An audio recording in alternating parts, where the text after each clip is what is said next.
அல்லாஹ்வின் தூதர் ஸல்லல்லாஹு அலைஹி வஸல்லம் இப்னு உமருடைய தோள்புஜத்தை பிடித்து உலுக்கிச் சொன்னார்கள், உமரின் மகனே, இந்த உலக வாழ்வில் ஒரு பயணியைப் போல் அல்லது வழிப்போக்கனைப் போல் வாழ்ந்து செல் என்று. இதை புரிந்து கொண்ட உமரின் மகன் அவர்கள் தன்னுடைய மாணவர்களுக்கு அடிக்கடி அறிவுரை சொல்லுவார்கள். காலை வந்தால் மாலை எதிர்பார்க்காதீர்கள், மாலை வந்தால் காலை எதிர்பார்க்காதீர்கள். நோய்க்கு முன்னால் சுகத்தை தேடிக்கொள்ளுங்கள், மரணத்திற்கு முன்னால் வாழ்ந்து கொள்ளுங்கள் என்று. பயணிகள், இந்த உலக வாழ்வே ஒரு பயணம்தான். இதில் பயணிக்கக்கூடிய எல்லோரும் பயணிகள் தான். இதற்கு தொடக்கமும் உண்டு, முடிவும் உண்டு. தொடங்கிய எவராலும் முடிக்காமல் இருந்துவிட முடியாது. இந்த உலகத்தின் பாதையை ஒருவன் எப்படி தொடங்கிறான் என்பது முக்கியமல்ல, எப்படி முடித்தான் என்பதே முக்கியம்.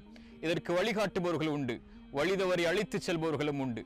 இந்த பாதையில் நமக்கு வழிகாட்டுபவர்கள் யார், வழிகாட்டியவர்கள் யார், கைதாங்கி அழைத்து சென்றவர்கள் யார் என்பதை பற்றிய தொகுப்புதான் இந்த பயணிகள் தொடர். இது ஒரு உரையோ அறிவுரை நிகழ்ச்சியோ அல்ல. இது வரலாற்று பதிவுகளும்